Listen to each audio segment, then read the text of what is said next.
میرے انتہائی قابل احترام بزرگوں، دوستوں، بھائیوں، اللہ رب العزت کے کرم سے ہم سب نہایت امن کی حالت میں جمعۃ المبارک کے لیے حاضر ہیں، اور اللہ رب العزت کا ہی یہ انعام ہے، اس کا فضل ہے، اس کی عنایات ہیں کہ اس رب ذوالجلال نے ہم سب کو حضرت محمد مصطفیٰ صلی اللہ علیہ وعلی آلہ واصحابہ وسلم کا امتی بنایا۔ اللہ تعالی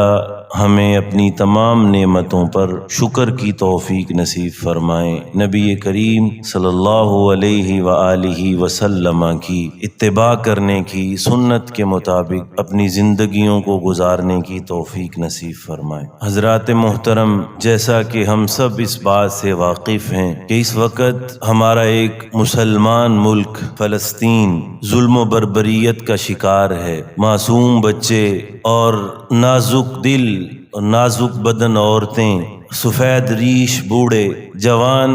ہر وہاں کا باسی انتہائی متاثر ہے، اور آئے روز شہادتوں کی داستانیں ہیں، معصوم بچوں کا بہتا ہوا خون ہے، اور یہ آج سے نہیں، ازل سے ہی کفر و اسلام کی جنگ رہی ہے، اور المیہ یہ رہا کہ کفر تمام ہتھ کنڈے استعمال کرنے کے باوجود ہر ظلم کی ایسی داستان جو گزشتہ تمام داستانوں کو بھلا دینے والی ہو، رقم کرنے کے باوجود بھی پوری دنیا میں مسلمان بھی ان کے امن کی گواہیاں دینے کے لیے تیار ہو جاتے ہیں، اور ایک مسلمان جس سے اپنے تو اپنے، اس کے غیر بھی اس کے دامن میں آ کر اپنے آپ کو محفوظ سمجھتے ہوں، اس نے جب اپنے دفاع کے لیے بھی ہتھیار اٹھایا تو اس کو پوری دنیا کے سامنے ایک ظالم اور دہشت گرد بنا کے پیش کرنے میں بھی ہمارا ثانی کوئی نہیں۔ یہ فلسطین صرف اس کے ساتھ ہمارا ایک مسلم برادری والا تعلق نہیں، بلکہ سرزمین فلسطین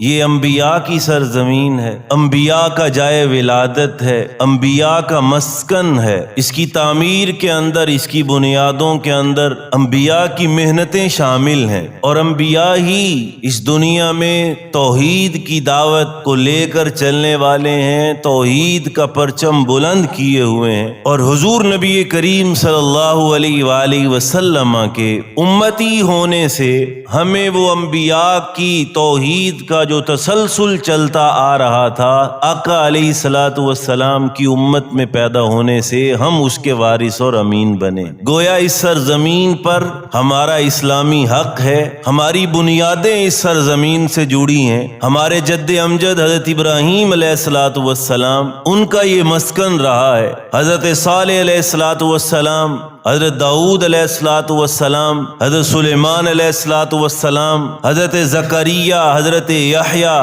حضرت موسیٰ، حضرت عیسیٰ علیہ الصلوۃ والسلام، ان تمام انبیاء کا اس زمین کے ساتھ ایک خاص تعلق رہا ہے، بلکہ اس سرزمین میں موجود مسجد اقصیٰ، اس کی تعمیر بھی حضرت ابراہیم علیہ الصلوۃ والسلام نے بیت اللہ کی تعمیر کے 40 سال کے بعد خود کی ہے۔ یہ وہی سرزمین ہے جس سرزمین میں ایک مسجد اقصیٰ موجود ہے، جس کی طرف امام الانبیاء حضرت محمد مصطفیٰ صلی اللہ علیہ وآلہ وسلم نے 16 ماہ تک منہ کر کے اپنی نمازیں ادا کی ہیں، اور یہی وہ سرزمین ہے جس سرزمین کو نبی کریم صلی اللہ علیہ وآلہ وسلم کے سفر معراج کے لیے چنا گیا، جس کا تذکرہ اللہ رب العزت نے قرآن پاک میں سبحان الذی اسریٰ بعبدہ لیلا من المسجد الحرام الی المسجد الاقصیٰ، کہ آقا علیہ الصلوۃ والسلام کا وہ سفر جو مسجد حرام یعنی بیت اللہ سے شروع ہوا، اور اس کی ایک منزل مسجد اقصیٰ پر جا کر مکمل ہوئی، اور اس مسجد اقصیٰ کی تعریف بیان کرتے ہوئے اللہ رب العزت نے اسی آیت مبارکہ میں ارشاد فرمایا الذی بارکنا حولہ لنریہ من آیاتنا، صرف اس مسجد اقصیٰ کے اندر برکتیں نہیں رکھی گئیں، بلکہ اس کے ساتھ جڑے ہوئے جو علاقے ہیں، ہم نے اس مسجد اقصیٰ کی بدولت ان علاقوں کو بھی بابرکت بنا دی، اور ان علاقوں میں بے شمار ہماری نشانیوں کا ظہور ہو رہا ہے۔ یہی وہ مسجد اقصی ہے جس مسجد اقصی کو اللہ تعالیٰ کے مبعوث کردہ تمام پیغمبر 1,24,000 پیغمبروں کے قدم بوسی کا شرف حاصل ہوا، اور یہی وہ مسجد ہے کہ جس مسجد میں امام الانبیاء حضرت محمد مصطفیٰ صلی اللہ علیہ وآلہ وسلم کو تمام انبیاء کی امامت کا شرف حاصل ہوا۔ اسی مسجد کو مسلمانوں کا قبلہ اول کہا جاتا ہے۔ ایک صحابی نے نبی کریم صلی اللہ علیہ وآلہ وسلم سے عرض کیا، اے اللہ کے رسول، مجھے اس بیت المقدس کے بارے میں بتلائیے کہ یہ کیا ہے، اس کے متعلق ہمارے کیا جذبات ہیں؟ تو نبی کریم صلی اللہ علیہ وآلہ وسلم نے ارشاد فرمایا کہ تمہیں اس کی طرف سفر کرنا چاہیے، اس کی زیارت کے لیے اور وہاں پہ نماز ادا کرنے کے لیے، کیونکہ اس میں نماز ادا کرنا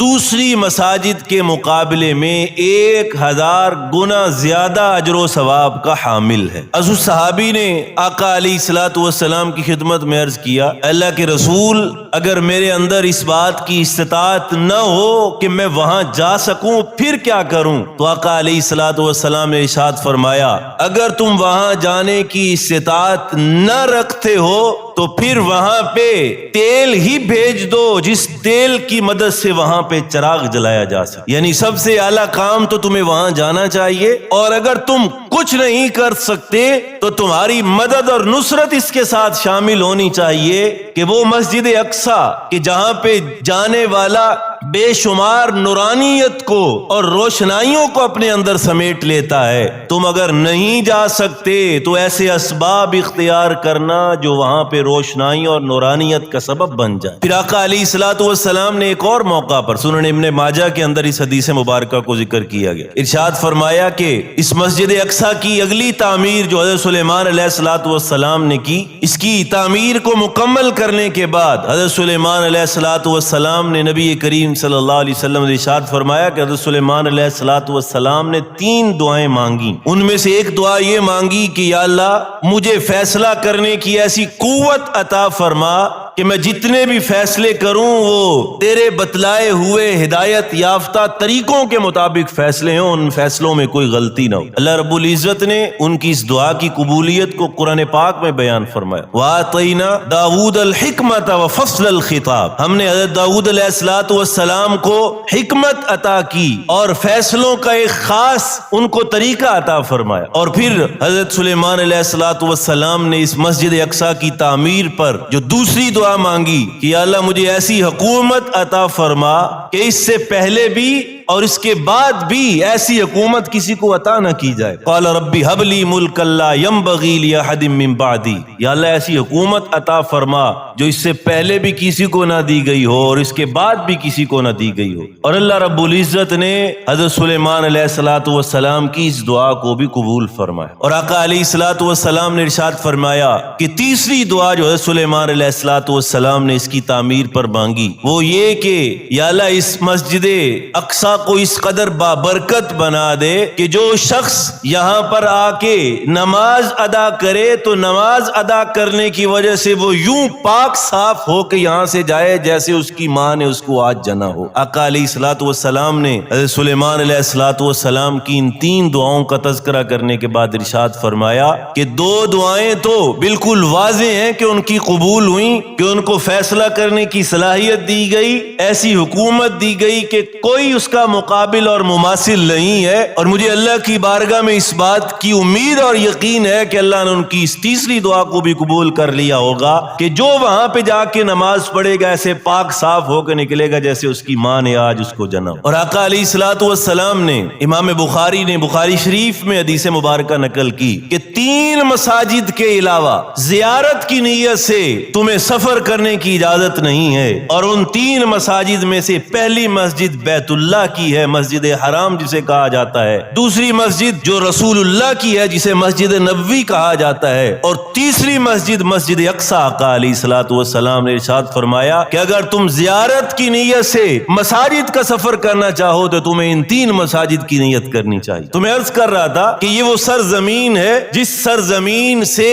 ہمارا صرف یہ رشتہ نہیں کہ وہاں پہ مسلمان بستے ہیں، بلکہ اس کے ساتھ ہمارا ایک روحانی اور انبیاء کے تسلسل والا اور ایک فضائل والا، اور یہاں پہ جو خیر و برکات رکھی گئی ان خیر و برکات والا، یہ سارے رشتے ہمارے اس سرزمین کے ساتھ ہیں۔ آج یہود کا بھی یہ دعویٰ ہے کہ یہ ہمارے آباء و اجداد کی زمین ہے۔ یہود تو بڑی دیر کے بعد آئے، یہاں پہ جو اصل نسل آباد ہوئی وہ حضرت ابراہیم علیہ السلام کی نسل آباد ہوئی جو اہل عرب تھے۔ تو جب انہوں نے یہ دعویٰ کیا کہ یہ ہمارے آباء و اجداد کی سرزمین ہے اور ہمیں خدائی حکم دیا گیا کہ ہم یہاں پہ ایک ایسی ریاست قائم کریں جس کا ہمیں وارث بنا کر بھیجا گیا، تو پھر انہوں نے اپنی پوری کوشش ہمیشہ سے لگائی کہ اس سرزمین کو اپنے قبضے میں لیا جائے اور مکمل اس کے اوپر اپنا اختیار حاصل کیا جائے، اور کئی مواقعوں میں وہ کامیاب بھی ہوئے۔ یہاں پہ مسلسل اور مکمل انہوں نے تسلط بھی حاصل کیا، اور ایک موقع پر جب یہ مکمل ان کے تسلط میں تھی، کئی مرتبہ اس سرزمین کو تخت و تاراج کیا گیا، کبھی کوئی اس پہ حکمرانی کے لیے آیا، کبھی کوئی اس پہ حکمرانی کے لیے آیا۔ جب یہود آباد تھے تو بخت نصر نے جو بابل کا اس وقت حکمران تھا اپنے پورے لشکر کو لے کر یہاں پہ حملہ کیا اور 1 لاکھ یہودیوں کو قید کر کے لے گیا اور اپنی حکومت کو یہاں پہ قائم کیا۔ اور پھر 11ویں صدی کے اندر جب پوری دنیا کے اندر ایک جنگوں کا نظام برپا کیا گیا جن کو صلیبی جنگیں کہا گیا، ان جنگوں کے نتیجے میں اس زمین کو بھی بالخصوص ٹارگٹ کر کے عیسائیوں نے اس پر قبضہ کیا، اور یہ قبضہ ایسا قبضہ تھا کہ جس کے بارے میں مسلمان تو ایک طرف مغربی جو مورخین تھے انہوں نے لکھا کہ اس سرزمین پر جو مسلمان آباد تھے جب قبضہ کیا گیا تو ایک دن کے اندر 70,000 کے قریب مسلمان معصوم بچے، عورتوں اور بوڑھوں کا خون بہایا گیا۔ اور پھر اسی سرزمین کو صلیبی جنگوں سے پہلے حضرت عمر فاروق رضی اللہ تعالیٰ عنہ کے عہد میں حضرت عمر بن عاص رضی اللہ تعالیٰ عنہ، حضرت عبیدہ بن جراح رضی اللہ تعالیٰ عنہ کی قیادت میں جو لشکر بھیجا گیا، انہوں نے جا کر اس کو فتح کیا، اور ان صہیونیوں نے اور صلیبیوں نے اپنی اس شکست سے بچنے کے لیے اس بات کا دعویٰ کیا کہ اگر آپ کے خلیفۃ المسلمین چل کر آئیں تو ہم چابیاں ان کے حوالے کرنے کے لیے تیار ہیں۔ اور اسی وقت کا مشہور واقعہ جو ہم نے بار بار سن رکھا ہے کہ حضرت عمر فاروق رضی اللہ تعالیٰ عنہ اکیلے اپنے غلام کے ساتھ سواری پر سوار ہو کے مسجد اقصیٰ کی طرف آئے تھے کہ کبھی حضرت عمر سوار ہو رہے ہیں، کبھی ان کا غلام سوار ہو رہا ہے، اور جب بالکل قریب پہنچے تو باری غلام کے سوار ہونے کی تھی، حضرت عمر فاروق رضی اللہ تعالیٰ عنہ پیدل چلے ہیں اور غلام کو سوار کیا اور اسی حالت میں وہاں پہ داخل ہوئے۔ تو جابیہ کے مقام پر جو مسجد اقصیٰ سے باہر تھا وہاں پہ ایک معاہدہ ہوا، اور اس معاہدے کے تحت انہوں نے پناہ مانگی کہ ہمیں پناہ دی جائے عیسائیوں نے، اور ہمارے جو مذہبی مقدسات ہیں ان کو پامال نہ کیا جائے، اور ایک ساتھ قید اور بھی لگائی کہ ہم یہودیوں کے ساتھ رہنا نہیں چاہتے، ان کو یہاں سے نکالا جائے۔ تو حضرت عمر فاروق رضی اللہ تعالیٰ عنہ نے ان کی یہ شرائط مانی ہے، ان کی مقدسات کو بھی باقی رکھا اور یہودیوں کے لیے بھی الگ آبادی قائم، لیکن پھر وقت آیا ان کے ساتھ یہ برتاؤ کیا گیا، کسی کو قتل نہیں کیا گیا، امن و امان کو قائم رکھا گیا، حالانکہ قتل کرنے کا موقع تھا۔ اس رحم دلی کا انہوں نے فائدہ یہ اٹھایا کہ 11ویں صدی عیسوی میں جو پہلے بات ہو چکی کہ 70,000 مسلمانوں کو ایک دن کے اندر وہاں پہ قتل کیا، اور پھر تقریباً 91 سال تک یہاں پہ ان عیسائیوں کی حکومت رہی اور مسلمان پستے رہے، اور پھر 91 سال کے بعد 1187 میں حضرت سلطان صلاح الدین ایوبی اپنے لشکر کے ساتھ دوبارہ یہاں پہ آئے اور مسلمانوں کے اس قبلہ اول کو آزاد کرایا، اور قبۃ الصخرہ۔ اور یہ بھی یہاں پہ ایک بات عرض کرتا چلوں کہ ایک جو ہمارے سامنے مسجد اقصیٰ کی تصویر پیش کی جاتی ہے پیلے رنگ کا گنبد، یہ مسجد اقصیٰ کا گنبد نہیں، یہ قبۃ الصخرہ اس کو کہا جاتا ہے، صخرہ۔ اس کے ساتھ ہی متصل مسجد اقصیٰ ہے جس کا جو مونگیا سے کلر کا گنبد بنا ہوا ہے۔ تو قبۃ الصخرہ کے اوپر صلیب نصب تھی، تو پہلی مرتبہ حضرت سلطان صلاح الدین ایوبی نے اس کو فتح کر کے یہاں پہ ہلال جو ہے وہ چاند کا نشان نصب کیا، لیکن یہاں پہ مسلمانوں نے پھر اپنے پرامن ہونے کا مظاہرہ کیا کہ اس سے 91 سال پہلے عیسائیوں نے 70,000 مسلمانوں کو یہاں پہ اور اس سے کہیں زیادہ مسلمانوں کو شہید کیا تھا۔ ان کے معافی مانگنے پر نہ صرف ان کو امن دیا گیا بلکہ وہاں پہ رہنے کی اجازت بھی دی گئی۔ اور پھر چلتے چلاتے تفصیل کا وقت نہیں، 1948 میں جب ادھر پاکستان مارد وجود میں آ رہا تھا اور ادھر پوری صہیونیت مل کر اور ان کی پشت پناہی عیسائیت کرتے ہوئے اسرائیل کی بنیاد رکھ رہے تھے۔ قائد اعظم رحمۃ اللہ علیہ سے جب سوال کیا گیا کہ اسرائیل کے بارے میں آپ کی کیا رائے ہے تو انہوں نے کہا کہ میں اس اسرائیل کو مغربی دنیا کا ناجائز بچہ سمجھتا ہوں، اور پھر اس کے بعد سے لے کر آج تک انہوں نے پوری کوشش کر کے اس فلسطین کے باشندوں کو ایک محصوری کی حالت میں زندگی گزارنے پہ مجبور کیا، اور چلتے چلاتے آج کے وہ فلسطینی ایک غزہ کی پٹی میں محصور ہیں۔ اب اتنی ہماری اس سرزمین کے ساتھ تاریخ جڑی ہوئی ہے، اور اس قدر آج ظلم و ستم کا شکار مسلمان ہے، تو آج ایک مسلمان کے دل میں خیال پیدا ہوتا ہے کہ میرے کرنے کا کیا کام ہے، میں کیا کر سکتا ہوں۔ ایک اخلاقی ہمارے لیے جواز کیا ہے؟ ہمارے ہاتھ میں طاقت نہیں، ہم حکومتوں کے پابند ہیں، اور المیہ یہ ہے کہ مراکش سے لے کر انڈونیشیا تک اسرائیل کے ساتھ ایک پوری چین ہے جہاں پہ مسلمان آباد ہیں، اور اس پوری چین کے اندر سوائے اسرائیل اور بھارت کے کوئی ایسا ملک نہیں ہے جو غیر مسلموں، سارے مسلمانوں کی پٹی ہے۔ اسرائیل کے ساتھ ساری مسلمانوں کی سرحدیں مل رہی ہیں، لیکن آج ہماری غیرت اس قدر ختم ہو چکی، ہماری زبانوں سے آواز بھی نکلنے کے لیے تیار نہیں۔ تو جب ہمارے مسلمان حکمران سوئے ہوئے ہیں تو میرے اور آپ کا اخلاقی کیا رویہ بنتا ہے؟ تو نمبر ایک تو قرآن پاک کی تعلیمات میں اگر دیکھا جائے تو اللہ رب العزت نے ارشاد فرمایا، یا ایھا الذین آمنوا لا تتخذوا اليہود والنصارى اولیاء بعضهم اولیاء بعض، اے ایمان والو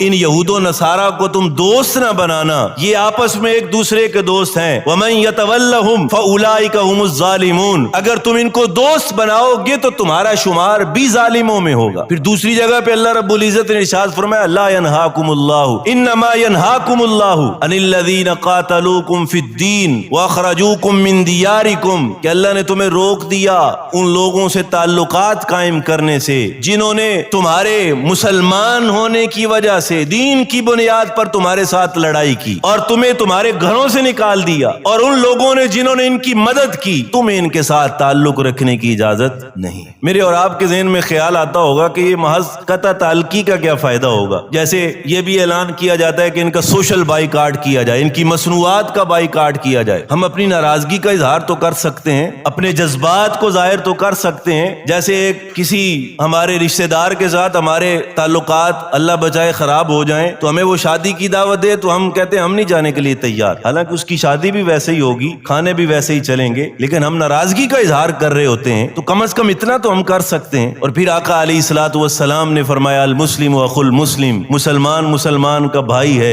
لا یسلمہ ولا یخذلہ، یہ نہ اپنے مسلمان بھائی کے اوپر خود ظلم کرتا ہے، نہ مسلمان بھائی کو کسی ظالم کے سپرد کرنے دیتا ہے۔ اگر کوئی ظالم اس کی طرف نگاہ اٹھا کے دیکھے یہ پہلے آ کے مقابلے میں کھڑا ہوتا ہے۔ انما المؤمنون اخوۃ، قرآن پاک میں مسلمانوں کے ایک رشتے کو بنیاد بنا کے پیش کیا گیا، جس نے قومیت کے بت کو توڑ دیا کہ قوم کا بت بنا کے تمہیں پیچھے ہونے کی اجازت نہیں، لسانیت کا بت بنا کے تمہیں پیچھے ہونے کی اجازت نہیں، وطنیت کی قید لگا کے حدود و قیود کی بنیاد بنا کر تمہیں پیچھے ہونے کی اجازت نہیں۔ جب تمہیں انما المؤمنون اخوہ کہہ دیا کہ مومنین آپس میں بھائی ہیں، تم پھر دنیا کے کسی کونے میں کیوں نہ بستے ہو، جب کسی مسلمان کو تکلیف پہنچے گی تمہارے لیے لازم اور واجب ہوگا کہ آگے بڑھ کے اس کے ساتھ جڑ جاؤ۔ آج ہم نے دیکھا ہے کہ آج دنیا کفر، وہ جو آپس میں ایک دوسرے کو برداشت کرنے کے لیے تیار نہیں ہے۔ قرآن پاک نے بیان کیا کہ یہودی کہتے ہیں کہ یہ مسیحی کافر ہیں، اور مسیحی کہتے ہیں یہ یہود کافر ہیں۔ یہود نے حضرت عیسیٰ علیہ الصلوۃ والسلام کی گستاخی کی، حضرت مریم علیہ الصلوۃ والسلام کی بے حرمتی کی، ایک دوسرے کو برداشت کرنے کے لیے تیار نہیں ہیں، لیکن جب مسلمانوں کے خلاف بات آتی ہے اکٹھے ہو جاتے ہیں۔ آج امریکہ کا وزیر خارجہ وہاں پہ جا کے کہتا ہے میں بطور وزیر خارجہ نہیں آیا، میں ایک یہودی بن کے تمہارے ساتھ کھڑا ہوں، تمہیں پریشان ہونے کی ضرورت نہیں۔ لیکن یہاں پہ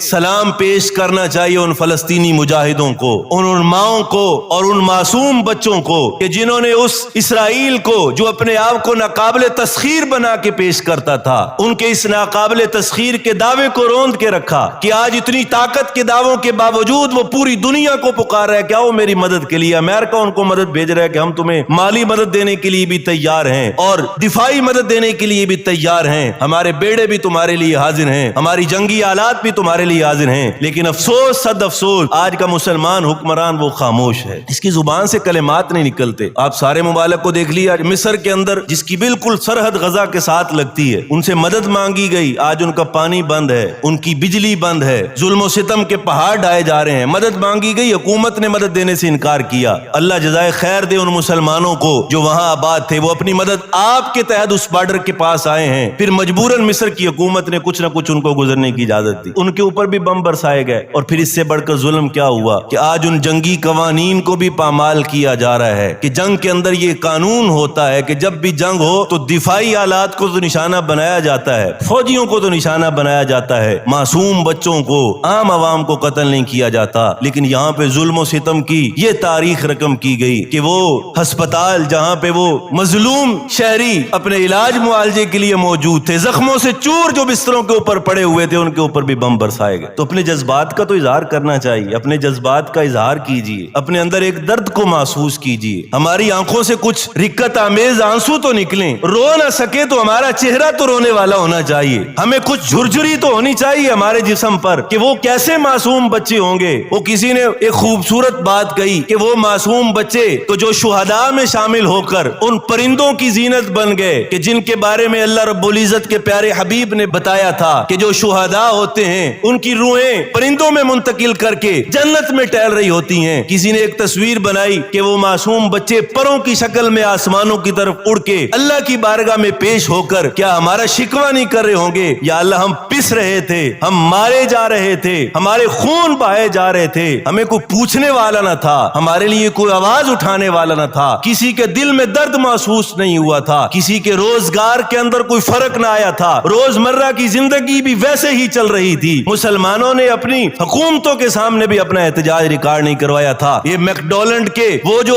بھر بھر کے ان کے ساتھ کھانے کے تحفے بھیج رہا تھا، یہ اس کے بائیکاٹ کے لیے بھی تیار نہیں تھے۔ مصنوعات بھی ان کی عام طور پر استعمال کی جا رہی تھیں کہ اللہ کی بارگاہ میں ہم اس بات کا جواب دے سکیں گے، ہم اسلحہ اٹھا کے وہاں نہیں جا سکتے، وہاں مقابلہ نہیں کر سکتے، ہم حدود و قیود کے پابند ہیں، لیکن اتنا تو ہم کر سکتے ہیں کہ ان کی مصنوعات کا بائیکاٹ کیا جائے۔ بعض حضرات نے بتایا کہ 729 جن پروڈکٹس کے آخر میں یہ کوڈ آئے وہ پروڈکٹس اسرائیل کی ہیں۔ اگر ہمیں نہیں بھی پتا تو ہم ہر چیز کی معلومات 1 منٹ میں حاصل کر سکتے ہیں۔ آج ہمارے ہاتھوں میں موبائل موجود ہیں۔ مولانا ابو لبابہ شاہ منصور صاحب کی میں کتاب پڑھ رہا تھا، وہ فرمانے لگے کہ ایک دفعہ مجھے یہود کی ایک آبادی میں جانے کا اتفاق ہوا، تو ایک خاص حدود کے اندر ان کو رکھا گیا ہے اور 18 سال تک ان کے بچوں کو یہ جو ٹیکنالوجی کے گیجٹس ہیں یہ سوائے تعلیم و تعلم کے استعمال کرنے کی اجازت نہیں کہ تم گیم کھیل لو، تم اس پہ سوشل میڈیا چلا لو۔ 18 سال تک ان کو یہ باور کروایا جاتا ہے کہ تم اس دنیا پہ آئے ہوئے عام انسان نہیں، بلکہ تمہیں دنیا میں اس دنیا پر حکومت کرنے کے لیے بھیجا گیا ہے، تم ہی غالب آنے والے ہو، تمہارے ہاتھوں میں یہ گیجٹس ہونے چاہیے، یہ تعلیم و تعلم کے لیے تو ہونے چاہیے، کھیل کود کے لیے نہیں ہونے چاہیے، تمہارے ہاتھوں میں یہ موبائل کی جگہ اسلحہ ہونا چاہیے۔ آج سوشل میڈیا اٹھا کے دیکھیے، ہمارے پاس رضائی موجود ہے، چھوٹے چھوٹے بچوں کے ہاتھوں میں ان کے اسلحہ موجود ہے، وہ اس قدر تیاری میں لگے ہیں اور اس قدر عزم کے ساتھ ہیں، اور انہوں نے گریٹر اسرائیل کا نعرہ لگایا تھا کہ یہ نہیں کہا کہ ہم صرف فلسطین تک آباد رہیں گے، بلکہ منصوبہ یہ تھا کہ القدس کا نعرہ لگا کے، بیت المقدس کو نشانہ بنا کے، یہاں پہ اسلامی ٹچ دے کے اپنے لوگوں کو ان کے قلب کے اندر اس بات کی یہ محبت پیدا کریں گے کہ یہ ہمارا اصل میں مذہبی ورثہ ہے، جب یہاں پہ آباد ہوں گے یہاں سے چل کر ہم آگے چلیں گے اور چلتے چلتے مسجد نبوی تک پہنچیں گے، اور پھر یہاں تک نہیں رہیں گے بلکہ مسجد نبوی سے آگے بڑھتے بڑھتے پوری دنیا پر ہم نے حکومت کرنی ہے۔ یہی وجہ تھی کہ اس وقت کی علماء نے ان کے خلاف فتویٰ دیا تھا کہ یہود کو زمین بیچنے کی اجازت نہیں۔ علماء نے اپنا کام کیا، آج بھی کچھ نہ کچھ کر رہے ہیں۔ ہمیں بھی ضرورت ہے کہ ہم اپنے جذبات کا اظہار کریں، اپنی دعاؤں میں ان کو یاد رکھیں، صبح و شام ہماری دعاؤں میں شامل ہونے چاہیے، ہماری آنکھوں سے آنسو بہنے چاہیے، کچھ نہ کچھ اللہ کی بارگاہ میں ہم جواب دے ہوں گے۔ یا اللہ ہم تو چاہتے تھے،